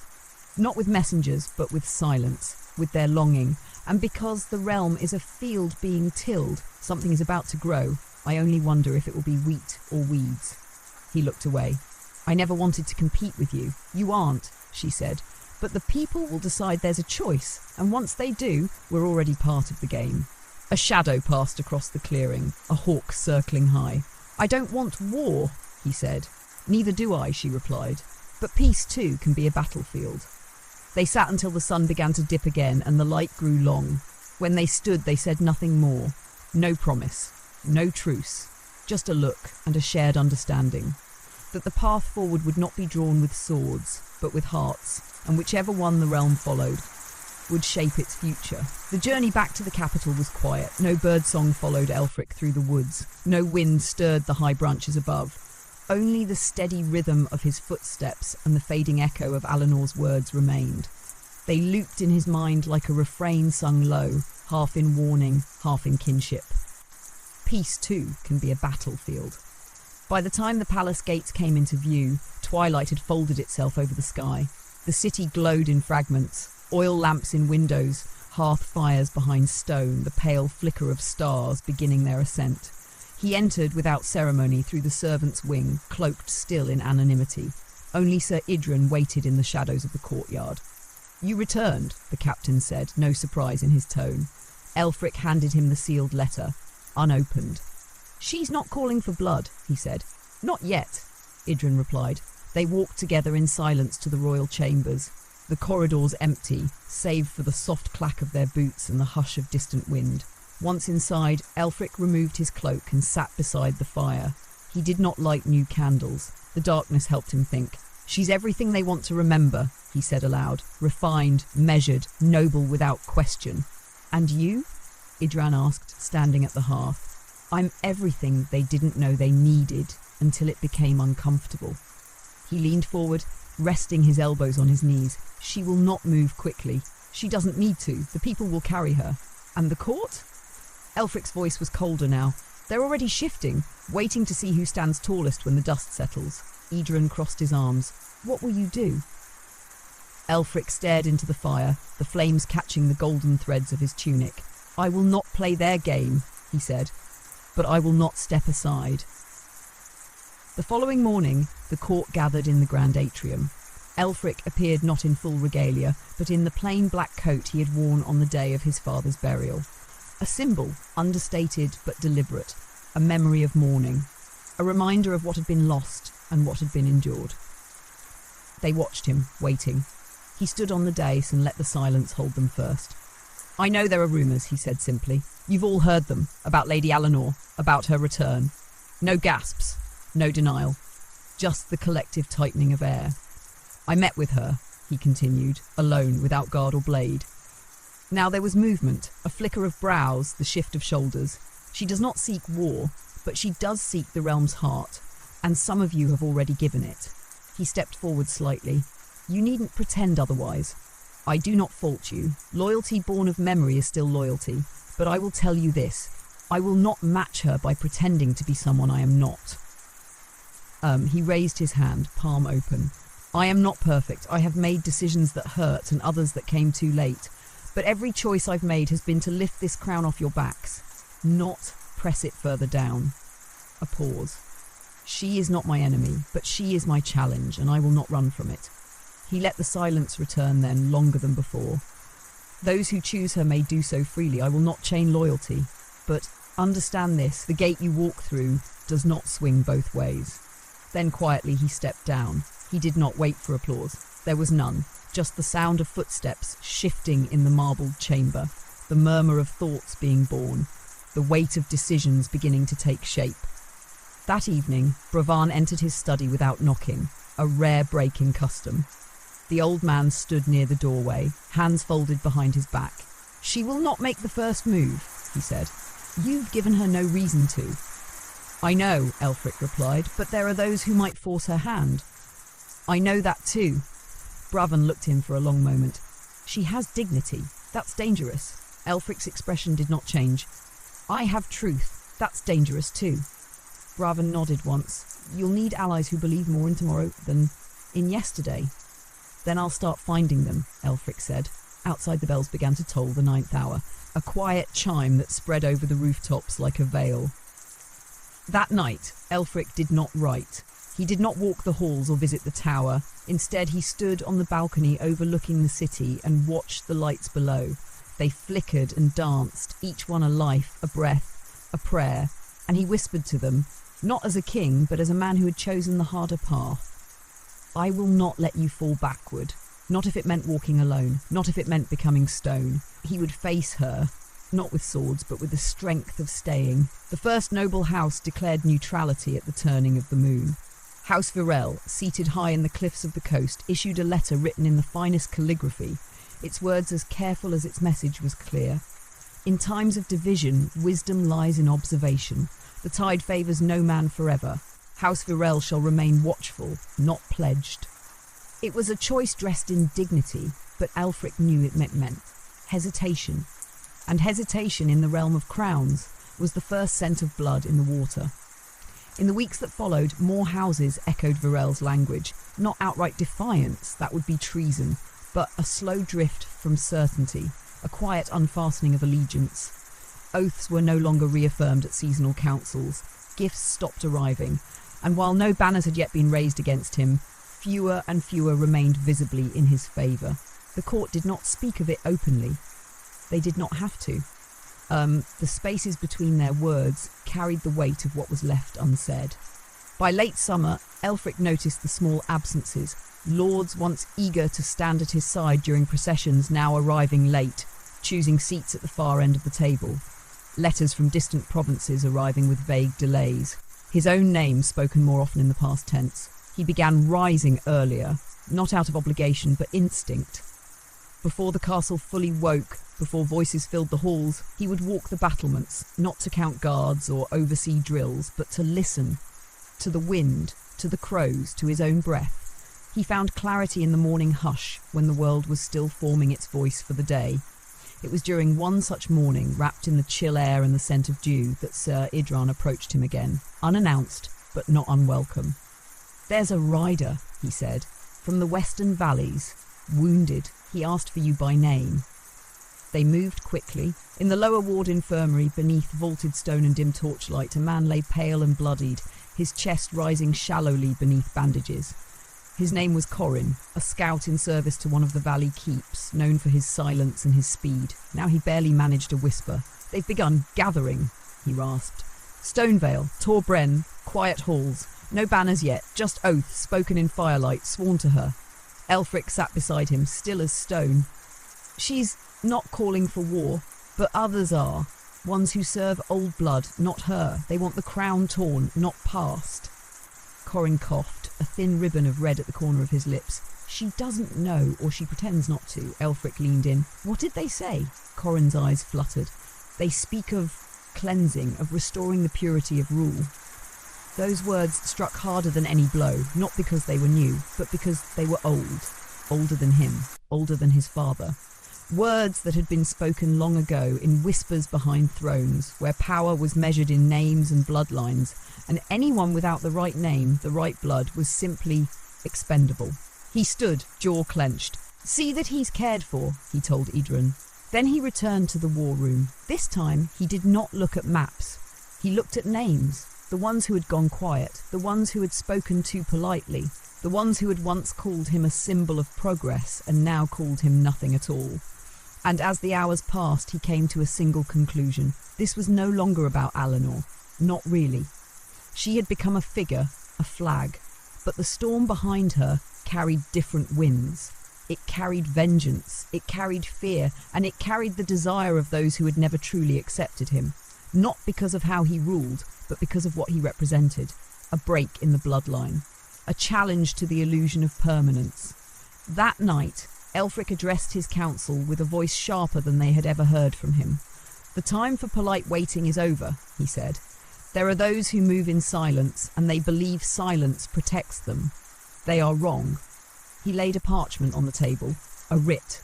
"From this day forward, all oaths of loyalty must be renewed publicly, not in letters, not in shadows, in the presence of the crown."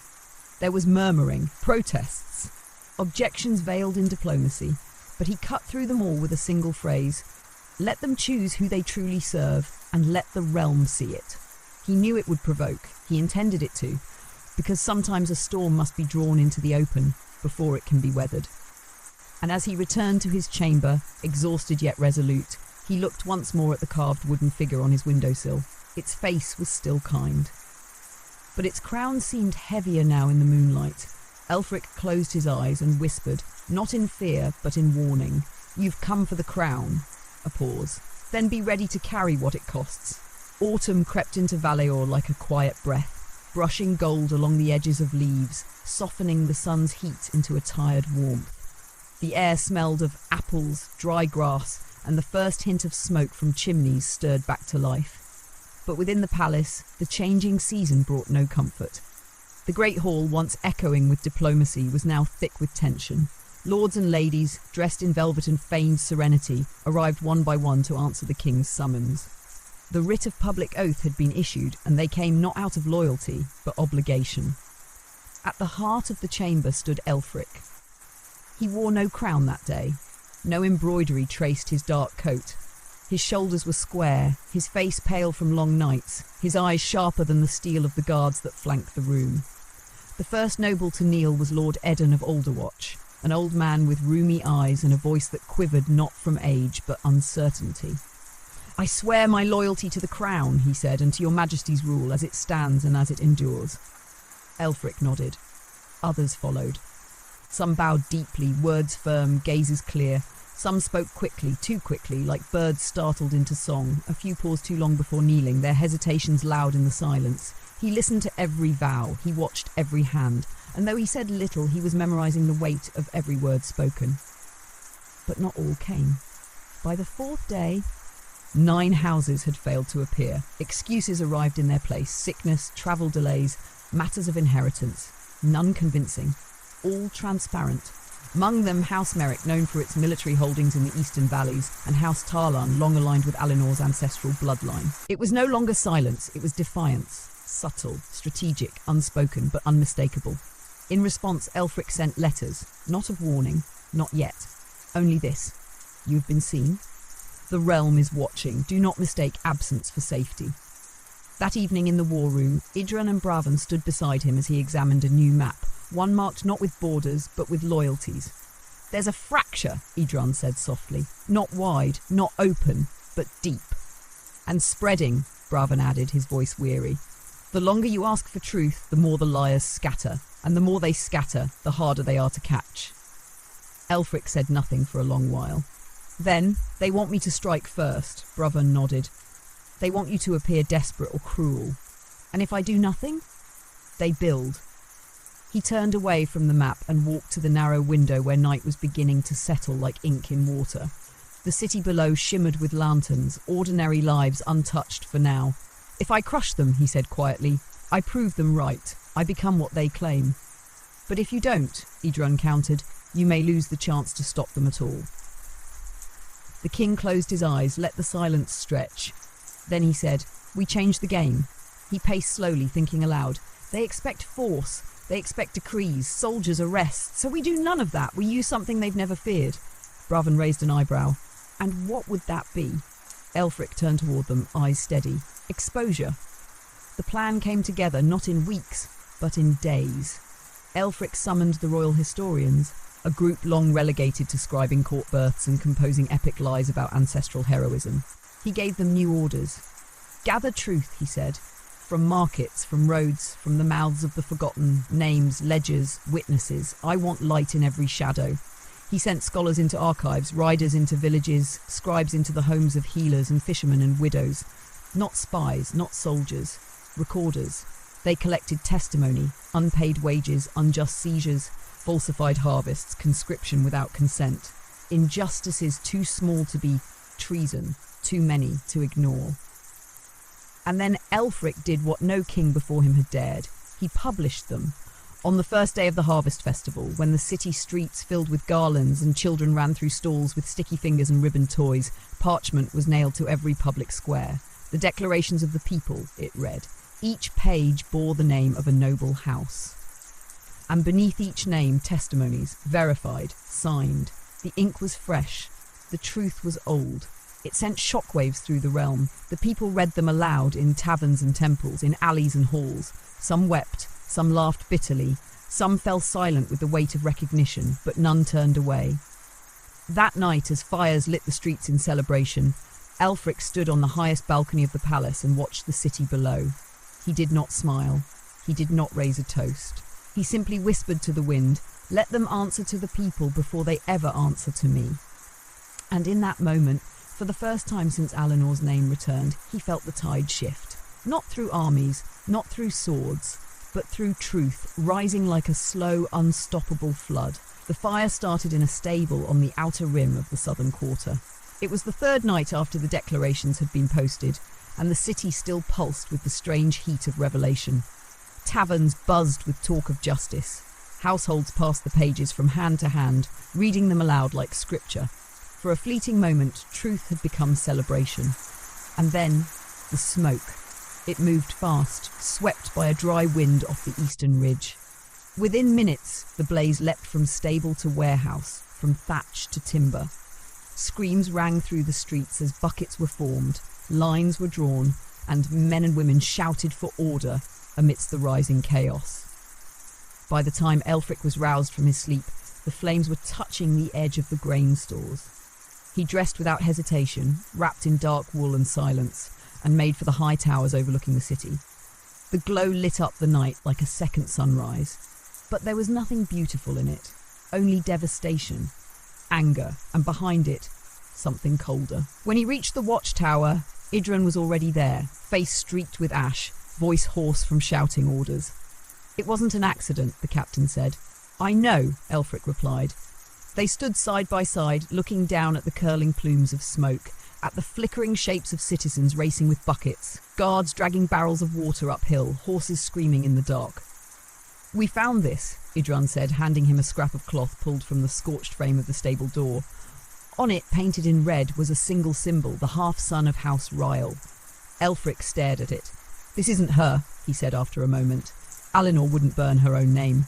"No," Idran agreed, "but someone wants her to." They said no more, but beneath the silence, the truth stood clear. Someone was stoking the fire, not just in the streets, but between the thrones.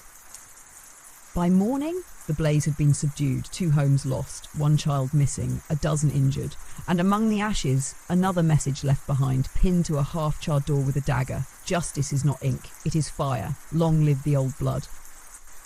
The court was in uproar. Accusations flew like birds trapped in a hall. Spies, saboteurs, fanatics.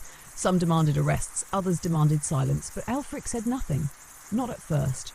He walked among the ashes, barefoot, not for show, but because he needed to feel the scorch beneath his soles, needed the pain, the raw truth of it. He stood before the burned-out warehouse and watched the blackened beams weep sap like blood. Children sat huddled with their mothers on the edges of the street.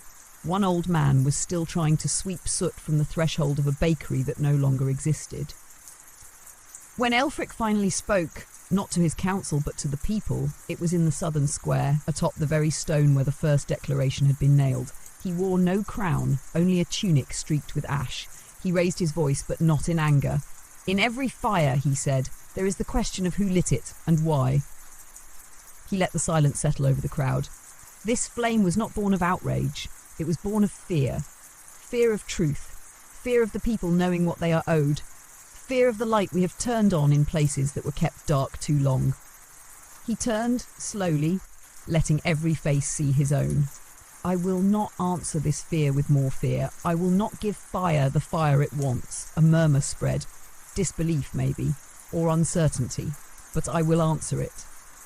He lifted a single parchment into the air. A new declaration, this time unsigned. "Whoever did this believes they can hide behind symbols, that they can make you afraid of the world we are building together, so we will build it louder." He handed the parchment to a nearby boy, who ran to pin it to the charred doorframe. And there, written in clear, steady ink, "We are not afraid. We remember who we are." The crowd stood in silence. No cheers, just stillness, and in that stillness, conviction. Later, in the privacy of his chamber, Elfric sat with a blank page before him. The ash still lingered on his sleeves. His fingers ached from gripping soot-stained stone, but his mind was clear. He dipped his pen and began drafting a new decree. Let there be a council of voices, not of bloodlines, but of those chosen by the people, one from each province. Their duty, to speak where silence once ruled, to judge where fear once reigned, to rebuild, not for the throne, but for the ground beneath it. He paused only once, to look again at the carved figure by the window, its wooden face smudged with ash from the open air. "You see," he whispered, "they tried to turn the fire against us." He dipped the pen again. "But we will carry the flame forward." And he kept writing long into the night, not just with ink, but with resolve. The wind changed. It wasn't something seen or heard at first, but felt. A shift in the rhythm of days, a tension threading through the ordinary. The city still moved, markets still open, church bells still tolled. But beneath the surface, the kingdom had begun to hold its breath. Word had reached Elfric within the week. The first noble house had crossed the threshold. House Tarlan, one of the 9 who had refused to answer the call of public oath, had moved their banners north, into the hills bordering Stonevale, where Alinor's influence ran deepest. It was a symbolic manoeuvre, no siege, no declaration. But it was movement, and movement in politics is often louder than war. Elfric stood with Ser Idran in the high tower, the 2 watching the hawks circle far below, their wings carving silence into the grey morning. "They're waiting for a spark," Idran said, "something to ignite what they've already set in motion." "They won't light it themselves," Elfric replied. "Not yet, they want me to do it. They want me to be the tyrant." He turned from the window. "Where is she?" "Alinor remains in Stonevale," Idrun said, publicly still silent, "but our informants say she's meeting with envoys, some from across the sea." Elfric frowned. "Foreign support? Possibly. Old favours, old bloodlines." He was quiet for a moment. Then, "Let her speak." Idrun tilted his head. "Majesty? She wants to be a voice for the realm. Let her, publicly, openly, no whispers, no second-hand stories." He crossed to the table and unfurled a fresh scroll. "We will send her an invitation to the Forum of Banners." Idrun's eyes narrowed. "That's been closed for decades. Then we'll reopen it." The Forum of Banners had once been the heart of dialogue in the realm, a gathering held at the end of every third autumn, where the high houses, the scholars, the generals, and the crown would meet in open discourse. It had not convened since before Elfric's birth. Too unruly, too slow, too filled with dissent. But that was precisely the point. "We will bring them all," Elfric said. "Every house, every trade master, every voice that believes itself vital to this kingdom. And we will speak with no swords in the room." "No guards?" Idrun asked. Elfric shook his head. "None inside, only witnesses, scribes, truth on parchment." Idrun didn't answer immediately. Then, with a dry smile, "This will either heal the wound or tear it open." "I'm prepared for both," Elfric said. The summons went out 2 days later, written in royal hand, sealed with the crest of Valior and marked with a date 1 month hence. It travelled faster than rumour, and the realm, already leaning on the edge of its breath, exhaled in surprise. Some praised the boldness, others questioned the wisdom, but all agreed no one had expected it.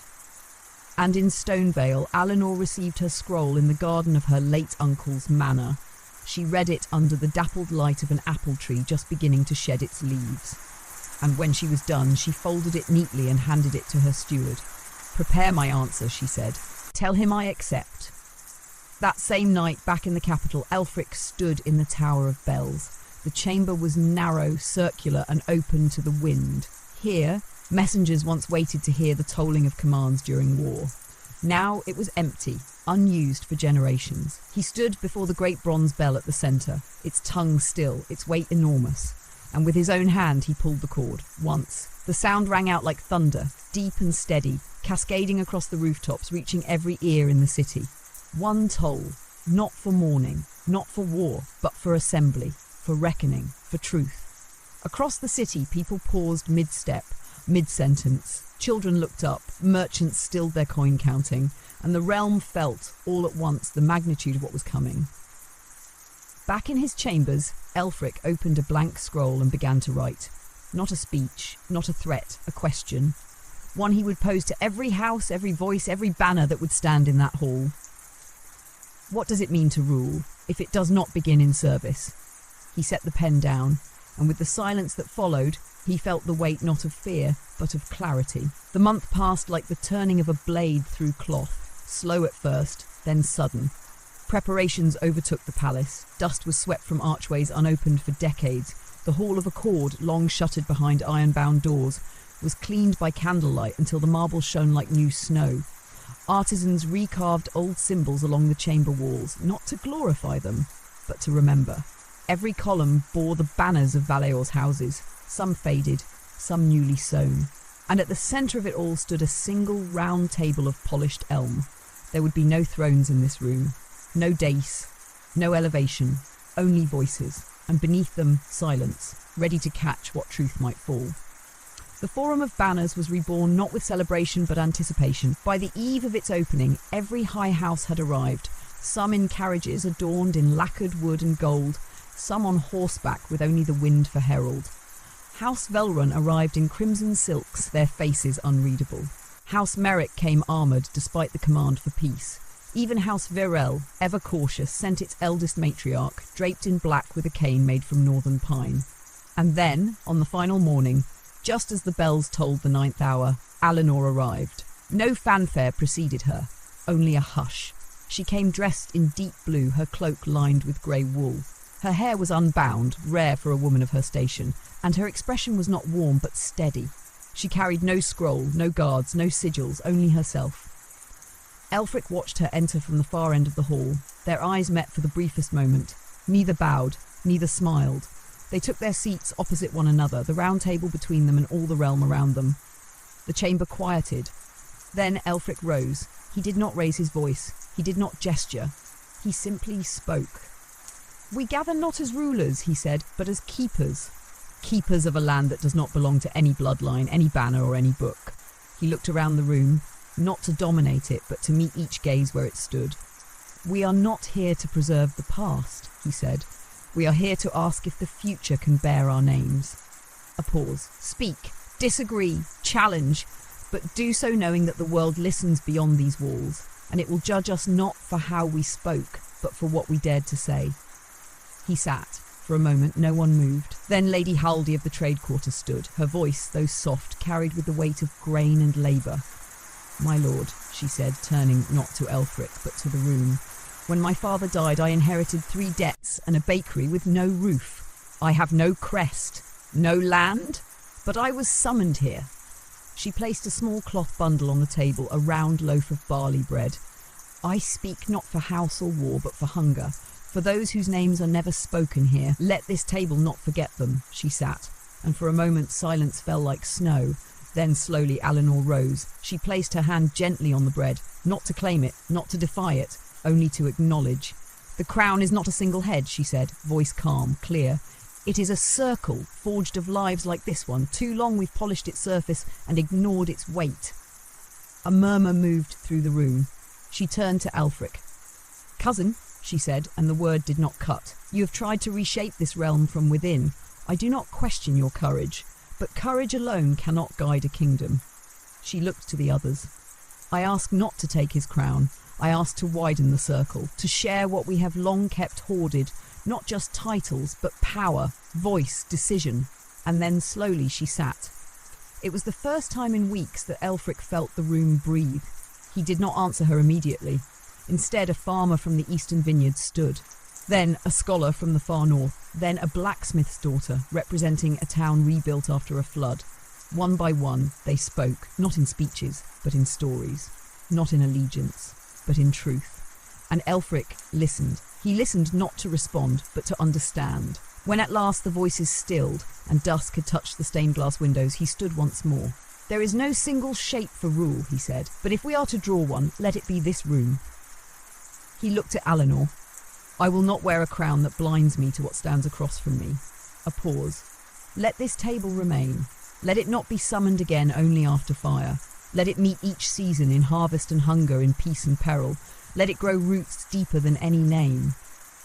He stepped back and waited. It was not a resolution. It was not a triumph. But in that moment, the realm was no longer a matter of thrones and shadows. It was a circle of voices, of weight, of reckoning. And somewhere far above, as the bells tolled the closing hour, the wind changed again, soft this time, and full of possibility. The days that followed the Forum of Banners felt unlike any the realm had known. Not because laws were suddenly changed, or banners lowered, or power handed off with ceremony. No such transformation came overnight, but rather something subtler had settled over the kingdom, a breath exhaled after years of being held. For once, the court did not speak in riddles. They spoke in echoes. Echoes of voices that had never been allowed to ring through marble halls. Echoes of bakers, soldiers, scribes, stonemasons, daughters, widows, poets and midwives. Echoes of grievances long denied, of worth finally named. And it was not quiet. In the capital, gatherings formed in public squares, not protests, not riots, but circles. Circles where people sat and shared what they heard from the forum. Circles where guards stood nearby and did not interrupt. Circles where, for the first time, speech was not a privilege but a right. And in these circles, something even more dangerous than rebellion was taking root. Hope. Within the palace, Elfric moved with renewed clarity. His steps were lighter, not from ease, but from direction. He no longer questioned whether the realm could change. He questioned only whether it would stay brave enough to keep changing. He spent mornings in council, afternoons reviewing reforms with the newly formed People's Assembly, a council of 20, representing every province.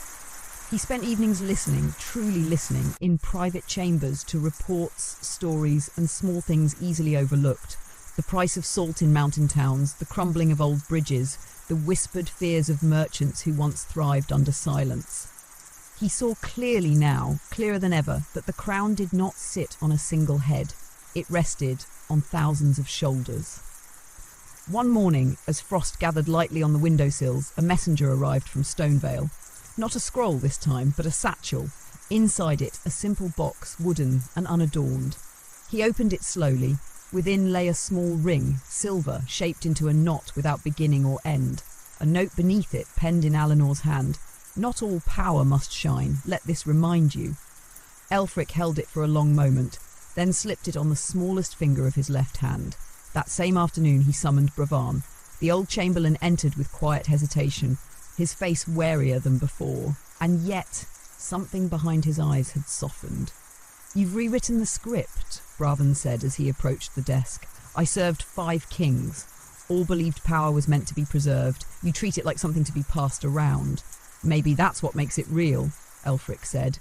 "When you stop gripping it with closed fists." Bravan gave a faint smile. "You've made enemies."